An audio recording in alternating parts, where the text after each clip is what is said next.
Hello everybody, how's everybody doing? Hope you're doing fine.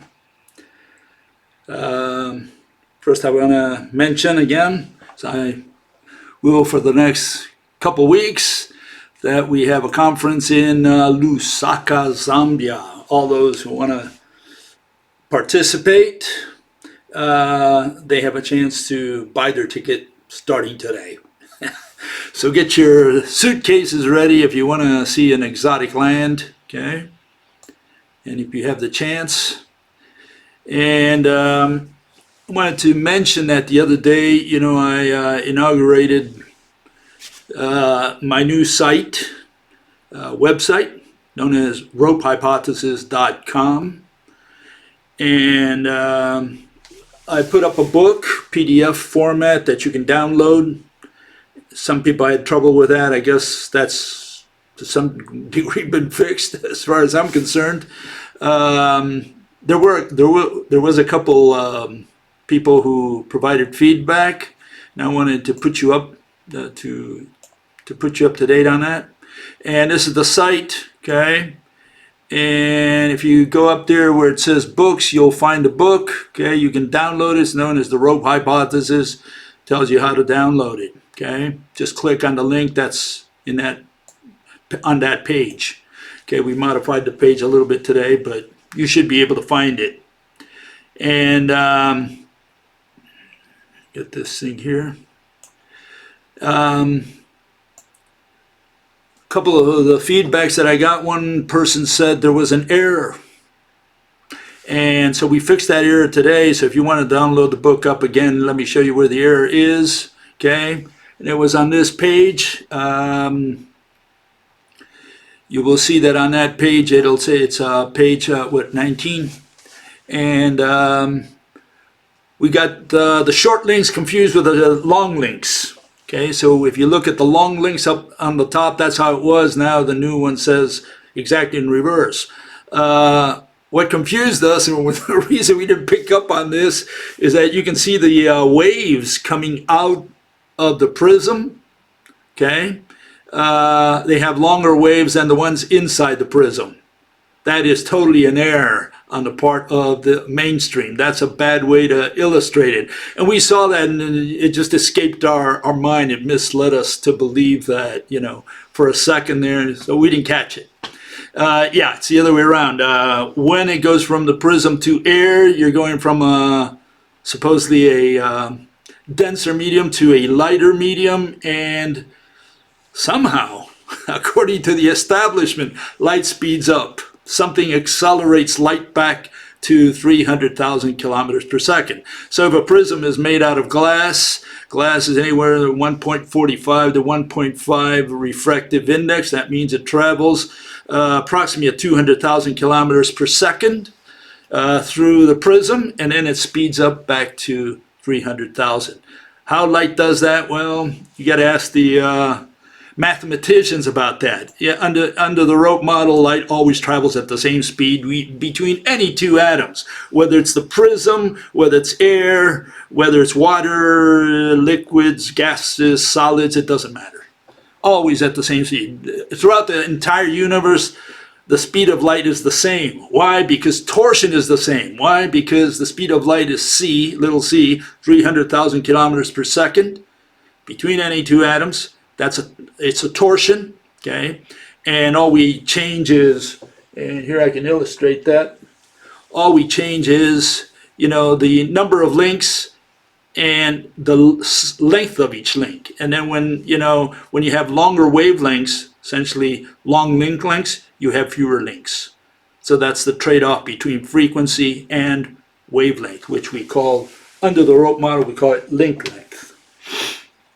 Anyways, we corrected then a couple other minor errors, but you'll see that in the new book. So you may need to download it again. Sorry about that, but these things do happen.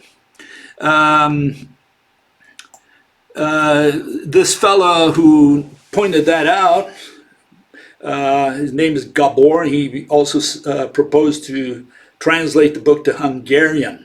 And I guess Gabor is like Zsa Gabor. Maybe it's a very common name in Hungary for all I know. Maybe it's like Smith Anyways, he's going to translate. He proposed translating to Hungarian, and I'm going to be translating to Spanish. In fact, I am already translating into Spanish. So we got two languages. Anybody else who has like a mother tongue, which is not English, wants it to translate it, well, they can contact us at here at Tokakaka. That's me holding the rope there, by the way, Okay. Okay, so there it is. That's the picture essentially. And yeah, you can contact us at Tokakaka Hotmail and tell us that, if you want to translate the book. Okay. And we'll send you a file, and Word file, and you can translate it, send it back, and we'll give you credit for it, obviously. And we'll also put your name on the honor list. Okay. Another comment that was made, my good friend Monkey Mind, and he said the following. He said that, sorry, got the wrong one here.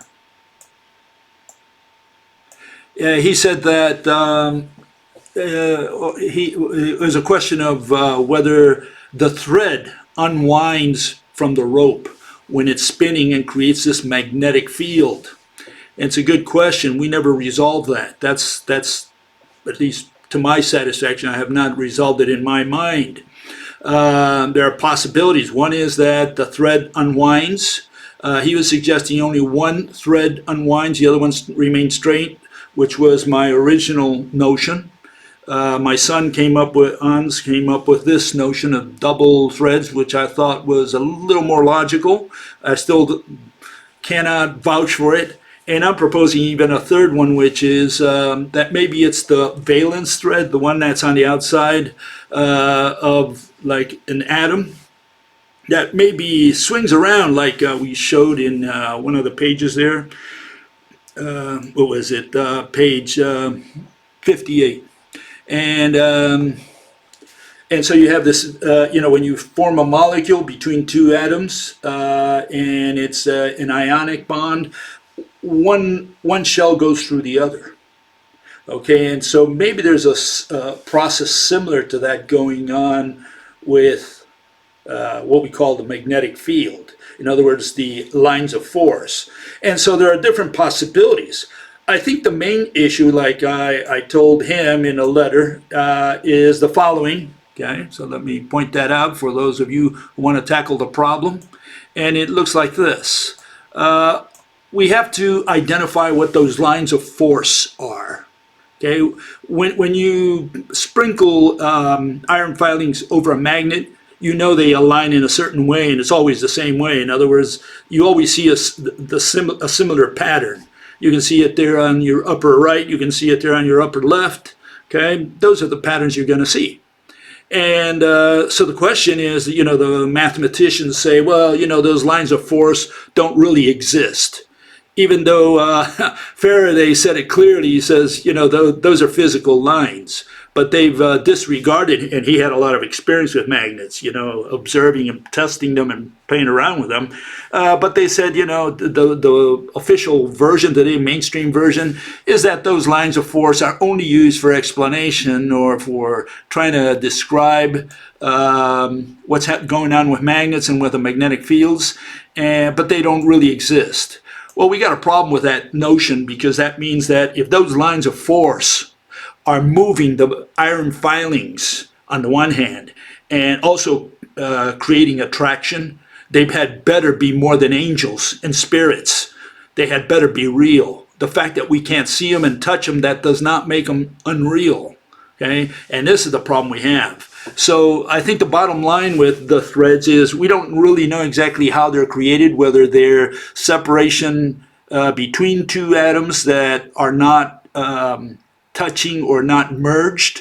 For example, the serpentine there that you see on the lower right, it's a serpentine. That means all those atoms are merged and they spin around, and that's what we are saying that is the magnetic field, the spinning around of the threads that come out of those mergers.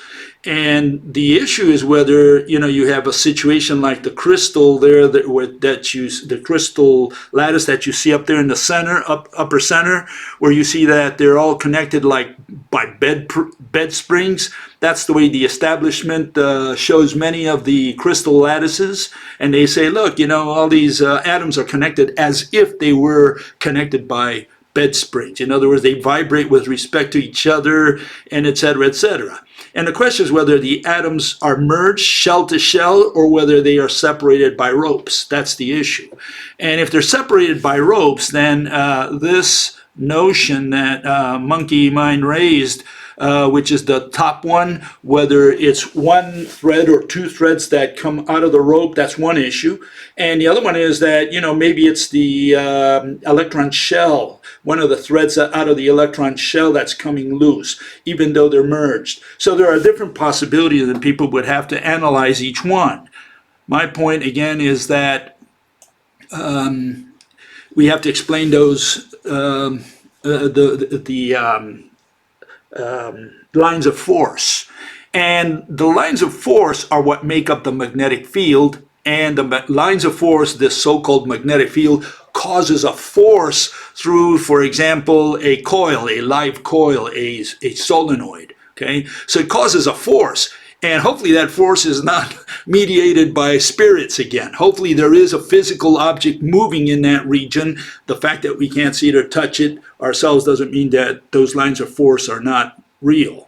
And the other thing that you should keep in mind if you want to tackle the problem is what I'm showing you on the lower right there in green, all the green little balls, those atoms which are merged. When they swing, they could be staggered. The threads could be staggered.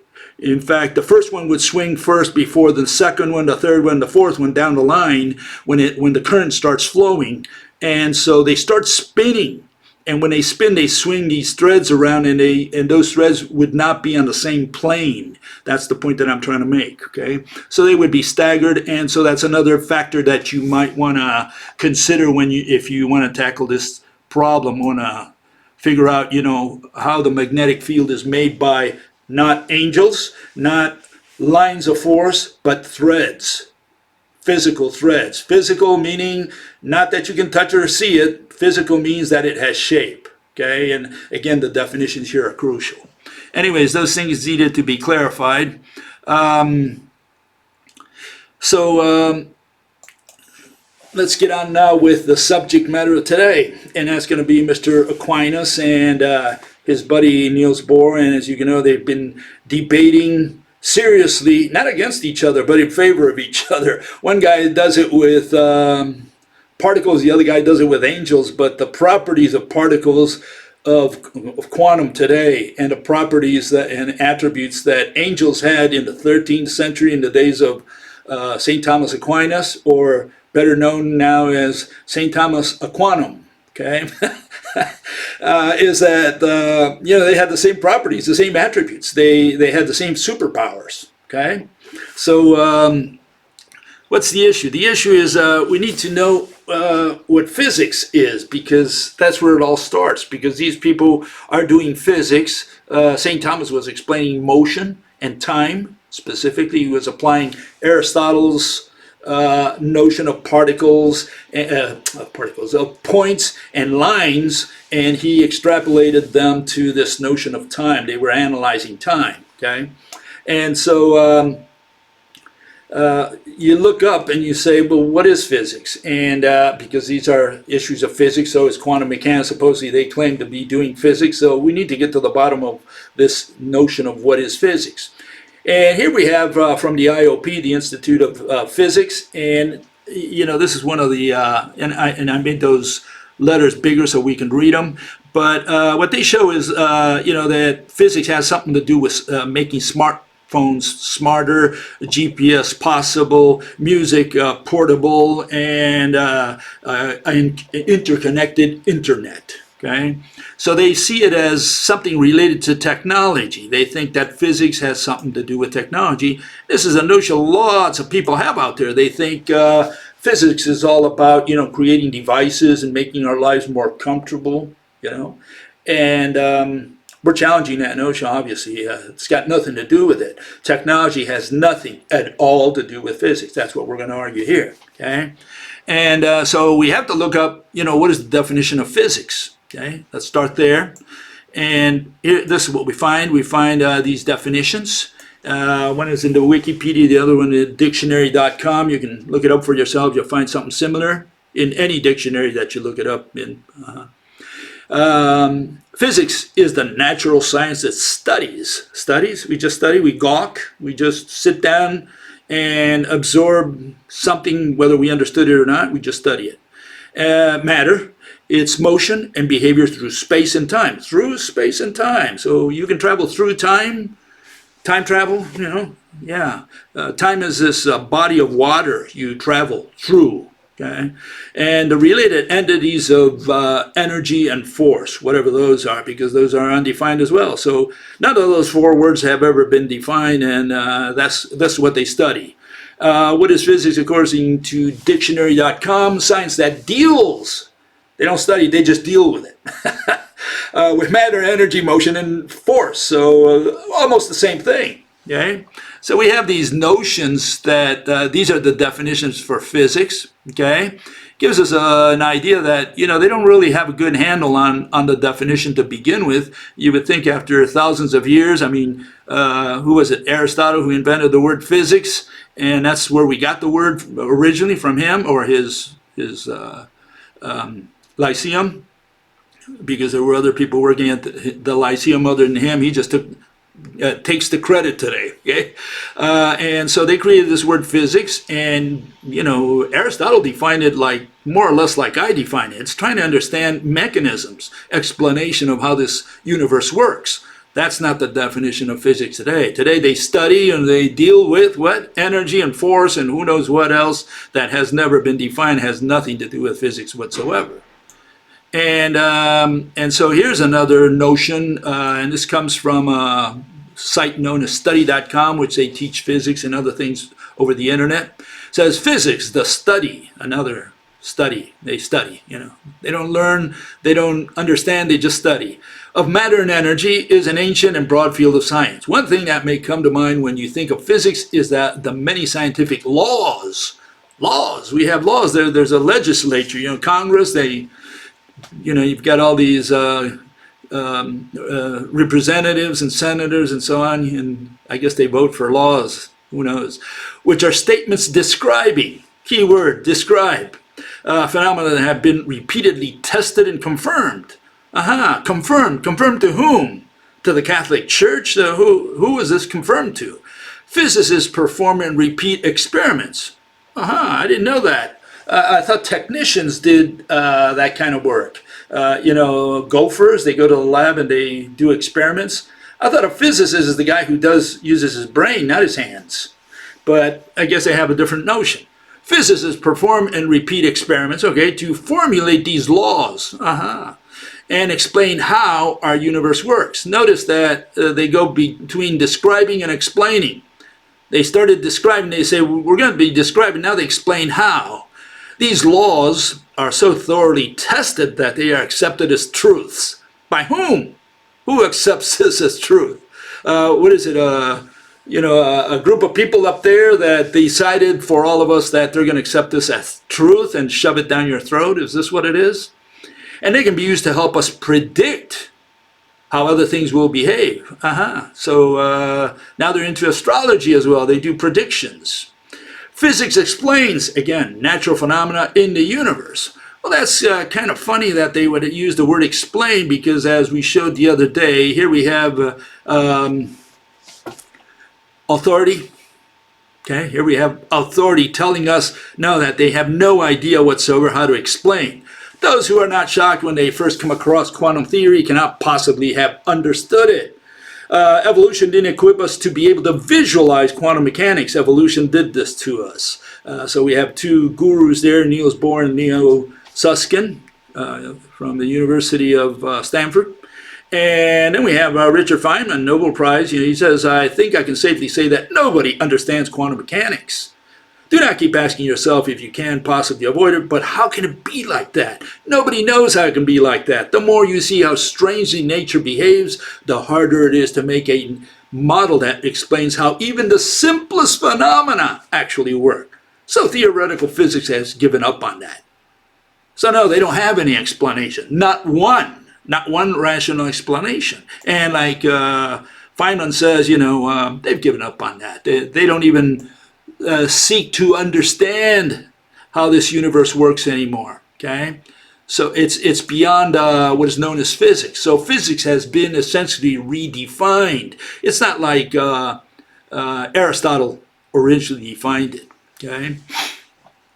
And so what did they get out of all this? Well, here we have the Khan Academy, another popular site on the internet. Okay, they do physics classes online. Okay, it says physics is the study, again, study, that word study, of the basic principles that govern the physical world around us. We'll start by looking at motion itself. Then we'll learn about forces, momentum, energy, and other concepts which are irrelevant to physics in lots of different physical situations. To get the most out of physics, you'll need a solid understanding of algebra and a basic understanding of trigonometry. I need to learn algebra and trigonometry. I mean, math is a language, and are these people saying that it's the language of physics? And yeah, if you look it up, you'll find comments like, here's a couple. These are just standard things that people write. These were a couple of gurus wrote in Quora, pulled them out because this is what the notion that people have, right? There is no doubt that this is a student of, advanced student of so-called physics, studying quantum mechanics. He says, there is no doubt that the most important language of physics is math. I cannot imagine how can people describe the physical process in quantum world without math. Describe, maybe. Certainly not explain. The question is physics about describing or about explaining? I mean, I describe a chair, 4 legs, a backrest, and two armrests, and or that, the lion ran at galloped or whatever, 40 kilometers per hour, and I just described that, and that's science. I measure with a clock, and I get a Nobel for it? That's science, that's physics. Just measurement, weighing someone on a scale and saying you weigh 100 pounds. That's science, that's physics. This is what these people are saying. They're saying it's a description. Mathematics is the primary tool used by physicists to construct models, make measurements, and make predictions. Again, that word prediction, they're into astrology or something. Physicists use algebra, calculus, differential equation, linear algebra, group theory, topology, and more to unveil the mechanisms that occur on subatomic scales, relativistic scales, and everyday scales. So here this fellow thinks that all these mathematical line items, branches of mathematics or whatever, somehow help them unveil mechanisms. What does math have to do with mechanisms? Mechanism is an explanation of how something functions. How does math help you in any way? I mean, if you know that, for example, you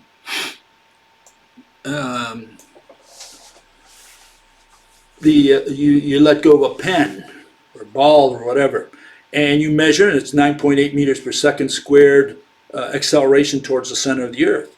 Does that give you any mechanism about gravity, how gravity actually does pull that pen or ball to the center of the earth? No, it doesn't. Imagine, let me give you a for instance here. You go to the conference, so-called physics conference, and you see Michio Kaku, one of the gurus of mathematical physics, or you see Brian Greene, right? And so here's Joey, he sees them and he approaches Brian Greene and says, "Oh, Mr. Greene, would you please give me an autograph?" And so Brian Greene says, "Sure, Joey, here it is." He gives him an autograph.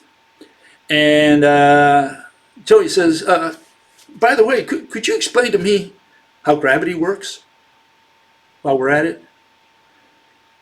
And Brian says, you know, Joey, in order for you to understand how gravity works, you're going to have to go to the university and study Chinese. Huh? Study Chinese? What do you mean I have to study Chinese? Yeah, you're going to have to study Chinese because that's the language in which we explain or describe how the universe works. So Joey said, well, you know both languages, you know Chinese and English, so can't you translate it for me in English? He said, well, you see, Joey, it's not a one-to-one correspondence. You know, you can't translate Chinese into English word for word, literally. Well, can you give me a ballpark notion of how gravity works? Maybe just a picture. So, sure, I can do that. Well, you have this four-dimensional fishnet.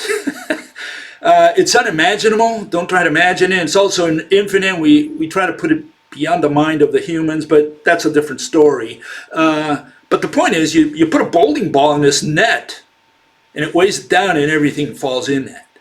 And that's gravity. It's the warpage of space-time. And Joey says, but time, you're warping time, but time is a concept. How can you warp time? Well, Joey, I told you, you need to study Chinese in order to understand what I'm telling you, how gravity works, because unless you know Chinese, you won't really understand it. And so on it goes, on and on. These people say you got to study a language called math. You got to be expert in math. And if you want to understand gravity, and you say, well, can't you translate it for me? Well, here's the translation. The four-dimensional fishnet that's warped, that's gravity. It's geometry of space-time. And you say, but that includes time. Time is a concept. You say, yeah, you got to go to the university and learn all this math stuff. You got to learn the language. Or you got to be conditioned, right, to the language. Is that what it is? So what is the language of mathematics? Well, mathematics is a language of adverbs, quantitative adverbs. Mathematics does not deal with objects, and it doesn't deal with verbs. It doesn't care about verbs such as running or swimming. That's no good in mathematics. You need to know how fast, how much time. You need to have numbers and units in order to use any of those verbs in mathematics. And that's an adverb. That's a qualifier of a verb. You're qualifying, you're modifying the verb. So mathematics is a language only, exclusively, of quantitative adverbs. In fact, it doesn't use adjectives, it doesn't use verbs, and it doesn't use objects at all. It has no use for any of that. You know, you bring a tree and the guy says, what am I going to do with tree? Well, can't you put it in an equation somewhere? No, I can't. I can put the mass of the tree, I can put the size, how fast the tree was brought, all that stuff I can put in an equation. I can't put the tree in there. I can't put running in there. I can't put the adjective green or the word big in there. I need a number. I need to put 10 meters or 5 pounds. I need to put a number in there, followed by units. Then I can use that stuff. And so the issue is they developed a language, a very exclusive language of quantitative adverbs. And here, let me give you for instance, because see, under rational science, under rational physics, if you're going to stick around, you're going to have to learn a new language. But the good part about this language is that it's going to empower you. I'm not kidding you. It's going to empower. You're going to have superpowers suddenly. You're going to have the mind of God, so to speak. You're going to read a paper by of the advanced literature, of so-called scientific literature, or even blogs, where they bring it down to the layman, and you're going to be able to spot all the errors, one right after another. This is the idea. Okay, I can't go into great detail today, but I'll give you a good feel for what I'm saying here. Okay. See, these are adjectives in ordinary speech. Okay, we have infinite, infinitesimal, continuous, straight, perpendicular, and so on. Well, in rational science and rational physics, we divide these up. We say, look, adverbs qualify motion. and adjectives qualify objects. It's black or white, straightforward. We can't confuse them. We can't use adjectives to qualify verbs, and we can't use adverbs to qualify objects. Okay? So it's very important to determine when someone is talking, giving you a presentation in a conference or whatever, or even if you read their paper or whatever, to distinguish and figure out exactly what is he saying, what is an object in his sentence, and what is a verb. Okay? I'm going to get to that in a second. I'll give you some examples. And you can see the word parallel there on the bottom. You say, well, why is parallel there under adverbs? Isn't parallel like, two lines kind of like the equal sign, right? And here, let me give you an idea of what's wrong with this word parallel. See, the way it's defined today in geometry, it's lines that do not meet. And they have this second corollary, so to speak, equidistant, like saying they're the same thing. And they're not. These two are two different kinds of definition. One is a verb. I like my verbs green, so I painted anything that's verb. I put in green so that people can spot it immediately and say, oh, he's talking about verbs. And I put my nouns in brown. Now, if you don't like it, maybe you're racist or whatever, well, you can change the colors any way you want, no problem. But the point here is lines that do not meet. Meet is a verb. And so this is the dynamic definition of parallel lines. It's not the same of equidistant, which just means that, these lines maintain a single distance, okay? And they involve objects. A line is an object. It's that two-dimensional plane that you see there in brown, and all we're looking at is the distance and making sure that the spacing between them, we don't care, we don't measure, we just say, the spacing has to be exactly the same between the two lines, and that's equidistant. So it's a photograph, it's a still image. Whereas the parallel lines that do not meet, how do you know they do not meet? That first of all, that's motion. But then how do you know they do not meet at infinity? I mean, maybe if you go another mile, they meet. So how long are we going to take these lines that are used by mathematical physicists and geometers, and they say, lines that do not meet. Well, do not meet where? I mean, a line is not really a line because they say it extends until infinity, and what, are you going to go all the way to infinity to find out if they meet or not? This is a proof. This is an operational definition, which is totally unscientific. And so, we put it under adverbs, their definition, because lines that do not meet is a qualifier. What they're saying is a qualifier of verbs. What they're trying to tell you is that, you got to perform some kind of experiment, and there's motion involved. It's a dynamic definition. And so you can't accept that in geometry because, again, what we're saying is parallel lines have to be, it's a static concept. You don't have to do anything. And these people are saying, you got to go all the way to infinity and find out if they meet.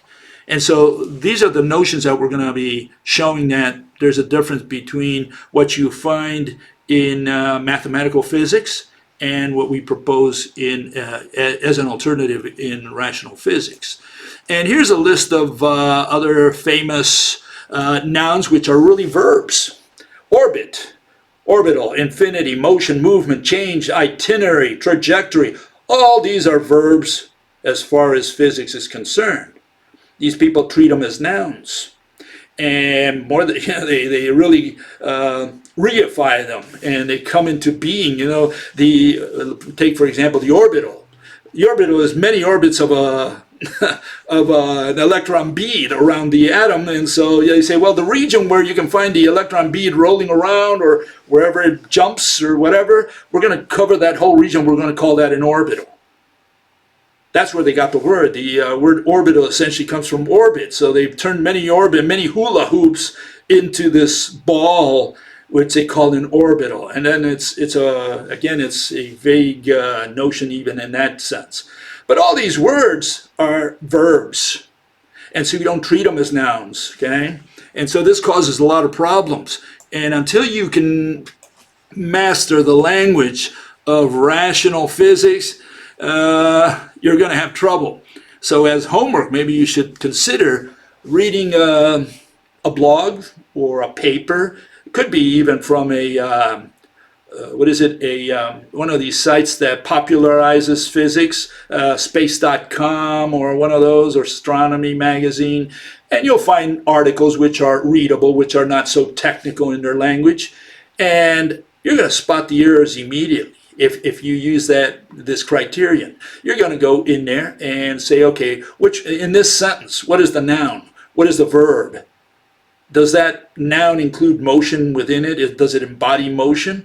And so on down the line. And then you're going to say, well, how do they qualify? They use an adjective to qualify a verb. They use an adverb to qualify what is truly a noun, an object, and so on. You're going to be able to spot that. Suddenly you're going to be able to see much more of the world than what you've read so far. You really got to put your mind into using this new method of analyzing, what's out there. Here are others. These are static nouns. Okay, let me put it over here. Again, these are not nouns. Okay, for the purposes of physics, universe is not a noun. Okay, we can't talk about the universe. Okay, it's a concept. It's a relation between space and matter. It includes both words. It's a someone establishes a relation by using that word by the definition itself. Space, vacuum, ether. What's ether? Many particles. That's what it is. Location, position. All these words are concepts. You can't use them as objects. Point, line. We discussed that a couple sessions ago. Point is, if you're referring to the dot, that's a physical object. And if you're referring to what it represents, the location, then you're talking about a concept. And so you can't use them both in one. You got to decide. Is the word point refers to the dot, or does it refer to location? You can't have it both ways. God cannot be both an object and a concept. That's the question. That's the issue. And what is this language for? What do they use these terms for? Well, let me give you, for instance, here you'll see, you might come across an inclined plane, okay? And they say, okay, I understand that. It's a ball rolling down an inclined plane. Very simple, right? But this is no use in mathematics. So what they do is they say, no, look, it's not, what you have is mass rolling down, okay? It's mass that is rolling down. And you say, well, why is it going down? Well, it's going down because it's being pushed by force. And you have time transpiring. In other words, you got a clock that's rolling. And what it all creates is this energy, right? That is some kind of spirit that comes in and fills the equations. And so this is the way it's explained. This is the mathematical language. The language of physics is here. That's the language of physics. Okay? So you're going to have a difference between how a mathematician talks and how a rational individual talks, especially rational physics.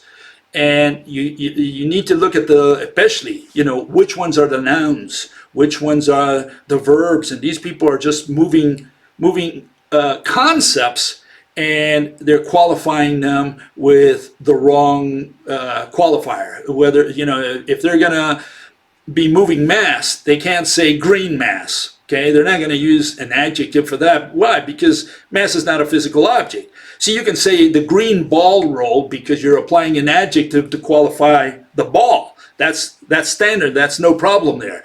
But you can't use green to qualify the word mass or energy or any of those words. And for that, you need an adverb, which again shows you that the word they're using is not a noun. It's a concept, usually a verb, that's been reified and converted into a noun. And that's the language of mathematics, which they claim is the language of physics. So you see where I'm going with all this. Anyways, we had the same problem with Mr. Aquinas, okay, Thomas Aquinas, Tommy. And what he did was he used this same type of language. Why? Because he used the words that he got from... wrong one, hold it. Let me get this other one here. The words he got from Aristotle. Okay, so those are the words I use. And here we have, you know, what we were looking at in the past weeks. We have Mr. Aquinas on one side, and we have Mr. Bohr on the other. And we dealt with the first few issues there where Thomas was analyzing how angels behaved and what properties they had, and they match exactly the ones that quantum mechanics has assigned to their particles. The last two are the ones we still have not covered, and the first one is whether an angel or a particle can pass through an intermediate space, and whether the movement of an angel or a particle, for that matter, is instantaneous. And so let's answer the first one by Mr. Tommy there, okay? Let me put myself back in here. If I can get myself in there. So he uses this notion. He says, let me get this other one first. Hold it. Give me a second here. So we put it in the right context. Some of these are sometimes difficult to get in there. He wants to answer whether an angel passes through the intermediate space. And for that, he's going to have to use the term, he's going to have to analyze the same word that Aristotle analyzed, which is the word continuous. Okay? And so he says the local motion of an angel can be continuous and non-continuous. Okay, so it could be one or the other. If it be continuous, the angel cannot pass from one extreme to another without passing through the mid-space, because, as is said by the philosopher, and that's he called Aristotle the philosopher, and he goes in and analyzes, you know, some of the what Aristotle wrote in his book Physics. And this is the critical point, which Aristotle has in his book 5, which is the one mentioned by Thomas here. He says, points can touch while units can only be in succession. Moreover, there can always be something between points, for all lines are intermediate between points. What is he talking about? Well, when he says line here, he's talking about distance, but distance is represented with a line, and really he's talking about distance traveled, and so he's saying you can travel from point to point. That space he calls a line. Okay, whereas it is not necessary that there should possibly be anything between units. Huh? What is he talking about? For there can be nothing between the numbers 1 and 2. So you can see that we're talking about continuous, and what is continuous? Well, under rational science, under rational language, continuous is an adjective. It cannot be used to analyze what these folks are doing here. They should use the word incessant, because they're talking about motion. So they can talk about constant motion, incessant motion, but not about continuous motion. Continuous is an adjective and applies to tables. You can say a continuous table if it were made of a single piece. But when you talk about motion, you can't use the word continuous. Not in physics. In ordinary speech, yeah, but not in physics. In physics, continuous is an adjective, and you have to use an adverb. And an adverb is like incessant, and you can say, but incessant is an adjective in ordinary speech, not in rational science. In rational science, incessant can only be applied to verbs, to motion, to dynamic scenarios. So you would say incessant motion, continuous table. That's the way we use the language. You can't say incessant table. And likewise, you can't say continuous motion. And these people are using the word continuous to define, to apply it to, they're talking about time and motion, and then suddenly, out of nowhere, this guy says, Aristotle says, oh, by the way, the numbers, you got the 1 and the 2, and there's nothing in between them. How did we jump to numbers? It's like they're mixing all kinds of nonsense in there and giving you examples that out of nowhere that have nothing to do with the subject at hand. And this is what you're going to see not only with Aristotle and St. Thomas Aquinas, but you're going to see it with Bohr as well. And so here's the crucial part that St. Thomas was trying to say, okay? I think this is the bottom line on his analysis of that, and that's, while an angel is moved locally, his essence is applied to various places. That's how he solved it. He says, yeah, the angel can pass through intermediate space. Why? Because even though he's locally like circumscribed to a space of sorts, his essence, his soul, the soul of the angel, because the angel is soul, is applied, everywhere. So he gets the both worlds without justifying. He's just making this magical analysis and saying, see, yeah, an angel can pass through an intermediate space, just like he can be everywhere at once, like we discussed the other day. He can also pass through intermediate space because he's already there. He's already on the other side. And so how does quantum mechanics answer this? Well, we answered that the other day with John Rennie, the guy from who ran, what was it, Scientific American. And he says the photons do not have well-defined trajectory. The diagram shows them as if they were little balls traveling along a well-defined path. However, the photons are delocalized and don't have a specific position and direction of motion.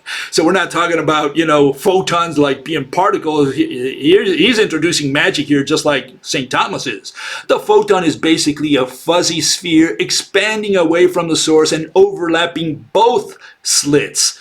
So here we have, this wave, the spherical wave that is instantaneous because, the wave function can collapse and turn into a point, and the point, or the dot, or the particle, or the corpus, or whatever they want to call it, suddenly can construct itself or demorph, and suddenly that thing covers the entire universe as a wave, because the wave has no endpoint. And so it's more or less like St. Thomas angel there, that is not only moved locally, but he can apply it to various places. And that's the magic of the wave. The wave can collapse to a particle, whatever a particle is, and then the particle can also turn into a wave at the tip of the magic wand of the magician, okay, or mathematician. So he says the photon is basically a fuzzy sphere expanding away from the source and overlapping both slits. That's why it goes through both slits. So if you want to know why the light goes through both slits, well, because it goes out as a photon, it then turns into a wave, it covers the whole room, and then it condenses back into a particle on the other side of the slits for whatever reasons. That's magic. That doesn't give us any insight whatsoever in how the slit experiment works. And he said the photon position is only well defined when we collapse its wave function.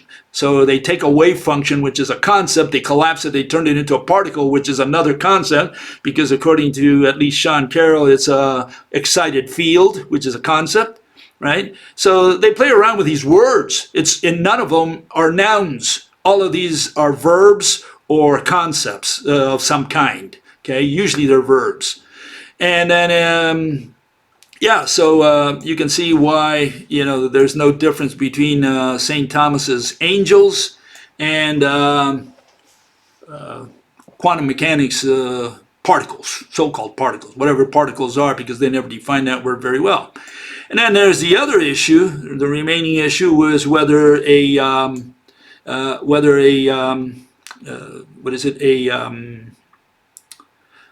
angel can move instantaneously. And this is what Aquinas has to say. He said the local movement of an angel is instantaneous, but that's the local movement, okay?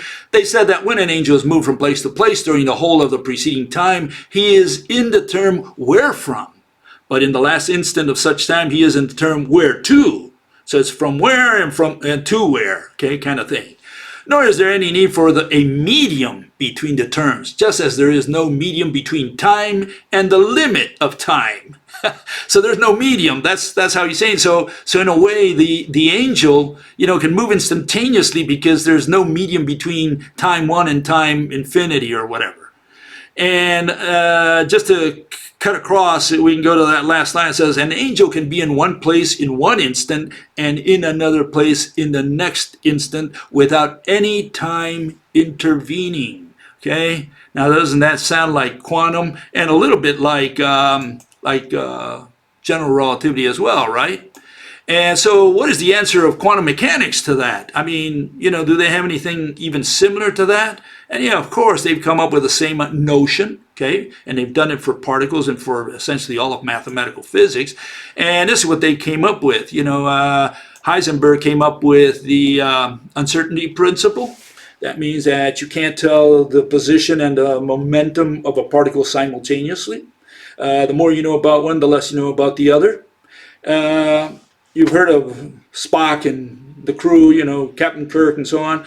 Teleportation, you've heard of that. It's instantaneous movement. You don't go in between.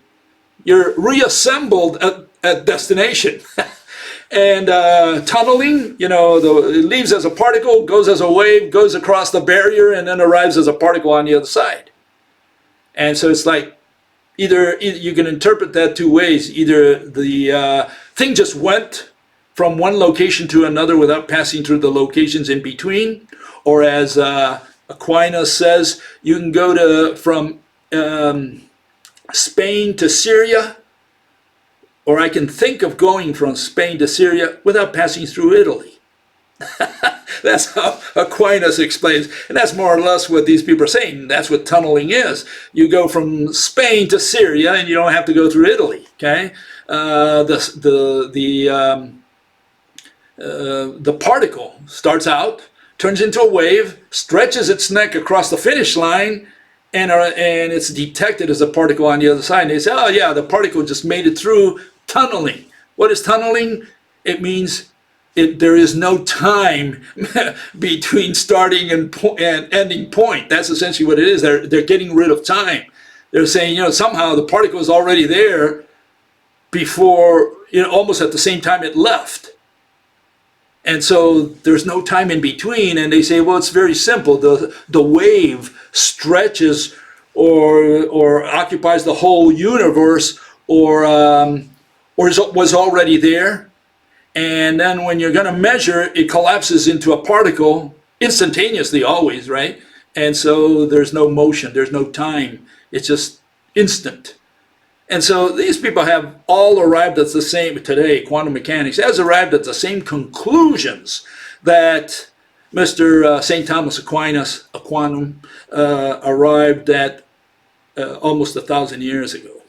That's the status quo.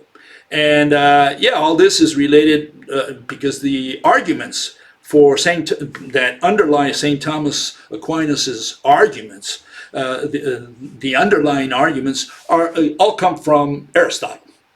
He's the guy who came up with this notion, or at least he's the guy who wrote about it, because I think it came even 200, 300 years earlier, where they talked about particles, and they talked about points, and they talked about lines, and that's what they used to describe location, what they used to describe distance, and specifically distance traveled. Not distance as in separation, but in distance that you have to move through, displacement, okay? And that's what they use. They use the line for displacement. They use the dot to represent the point, the location. And they call this one a point, this one a line. And that's what they based all their analysis on. And St. Thomas Aquinas borrowed all that. He did an analysis on angels, showing how they can go from one place to another without going to intermediate spaces because they have all these superpowers. And quantum mechanics have picked up on that in the roaring 20s. And they say, oh, we can do the same thing. These particles just go from here to there without going through the intermediate space, and they can be at two places at once. And many can be at one place at the same time. And so on down the line, they have all these magical superpowers. Are those explanations? First of all, you need to understand the language. And if you understand the language and you understand that mathematical physics is, the underlying language is mathematics. And mathematics is only a language of quantitative adverbs. And they have trouble, qualifying nouns and verbs because they go back and forth. They use adjectives for verbs. They use adverbs for nouns. Then once you pick up on that language, then you can see real quickly when you read, something that's been translated from the official the technical magazines into layman's magazines, you're going to be able to read and say, hold it, is this guy talking? Is that a noun? Is an orbital a noun? Is motion a noun for the purposes of physics? Is an itinerary a noun? Once you look at all these things, you realize that what they've done is reified the language. They're using verbs as nouns, and then they're qualifying it with adverbs. And what they're actually doing is using an adverb to qualify a noun, an object that's been reified as a noun. That's what they're doing. And so you have all this mixture. The only way you're going to get to the bottom of that is identifying what really is a noun, what really is a verb, what's an adverb, and what's an adjective. And that's the language that mathematical physics has never yet mastered. All they use is quantitative adverbs. Anyways, we'll continue with geometry next time around. And if you have, again, any issues with the book, if you find any more errors, so to speak, well, let me know. You can get it to tokakaka@hotmail.com, and we'll be glad to listen to you. Thank you, and we'll see you, on Sunday? We'll see you then. Bye-bye.